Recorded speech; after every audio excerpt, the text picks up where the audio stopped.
The number of unbelievably qualified people who are in this freshman class, regardless of gender, is really pretty inspiring. And there's the big names that you see on the news, but Johanna Hayes, who was the Teacher of the Year in Connecticut, is going to be a force on education policy. Alyssa Slotkin, who was negotiating with ISIS not that long ago, is going to be a force on intelligence and foreign affairs. And of course, working with Lauren is great as well. The tragedy right now is with the shutdown, the people who are disproportionately affected by the shutdown are women. And the shutdown is the cause of two men, Donald Trump and Mitch McConnell. That is why we are shut down right now, period. We have a message to deliver to the president, which is you can fight against women's rights, but you're going to encounter tremendous resistance. We're not going to take this fight lying down, and we're going to fight back. And we're going to stand up to you, and we're going to win. My name's Mary O'Connor, and I'm the founder of We Can Lead Change, which is a grassroots organization in the Fox River Valley of Illinois. Action step number 2 from the DC Women's March was form a local huddle.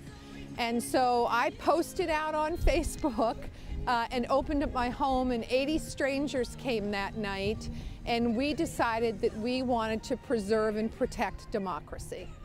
We are about making sure that women's voices are heard. In the last 2 years, we've had tremendous success. Here in the Fox Valley, of course, we turned the 6th and the 14th district congressional seats from red to blue, electing Lauren Underwood and Sean Casten. We have built an enormous community of volunteers for whatever the issue of the day is. Unbelievably successful thanks to Moms Demand Action, which is also part of Kane and Kendall County. Governor Pritzker just signed gun reform law this week. And so our voices are being heard, and that was the most important thing. We have so many reasons to take care of each other, whether it's health care, whether it's LGBTQ and tolerance for communities, different nationalities. We're in a current environment where there's such negative, and the Women's March is about positivity. It's about taking care of each other. So when we're out here, it's a physical, visible, tangible thing that we can do to say, this is what the human race is about. We take care, we raise our voices, and in the end, we're going to be the people that persevere. This country will persevere. Having the march out in the suburbs, I think, is important. I think it's very important to have it wherever it needs to be. And Chicago gets a lot of people. It's a mecca. But in the suburbs, we don't always talk about things like race. We don't always talk about things like tolerance.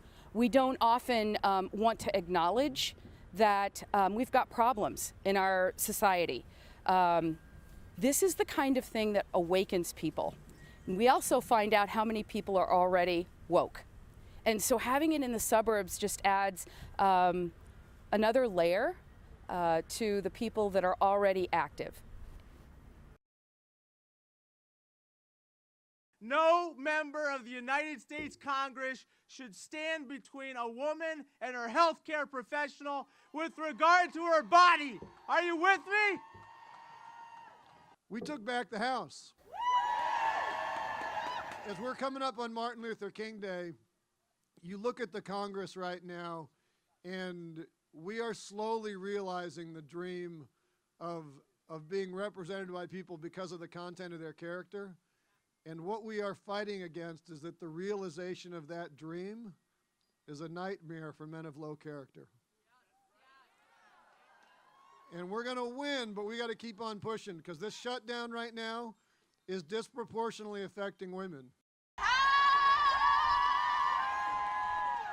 Thank you so much. I look out at this crowd, and there's so many friends here. I am so thrilled to be back at the Women's March with all of you. Thank you for coming today. Thank you for braving the cold, but more importantly, thank you for all that you've done in these last 2 years. And look at where we are now. We're louder, we're stronger, and more representative. represented than ever before. There are 131 women in the House and in the Senate, the most ever in history. For the first time, we have a pro-choice majority in the House of Representatives, and we did that. I'm in awe and am so honored to stand before you today as your Congresswoman from the Illinois 14th District, the first woman to ever represent this community in the Congress, and it would not have been possible without engaged women and men like you who refuse to sit on the sidelines. Because when we fight, we win. And we have won this new day in Washington. Let's keep going. Thanks so much.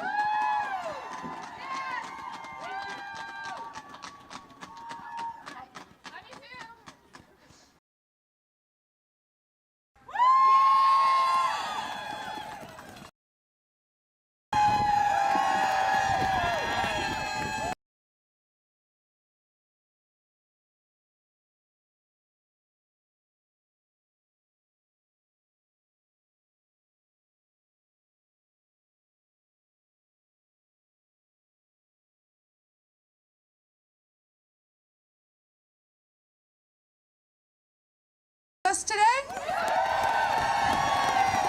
And I think that speaks volumes about their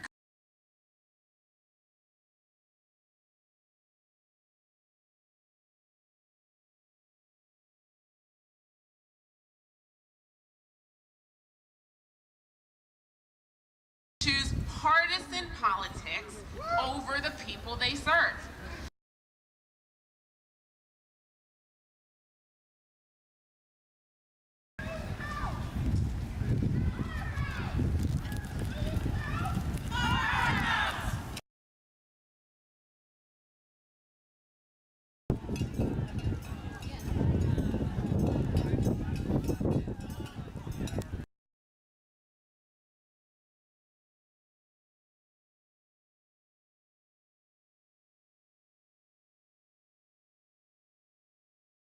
Some of us are with represented by Sean Caston in the 6th, and some are in the 14th, Lauren Underwood. They're both super impressive.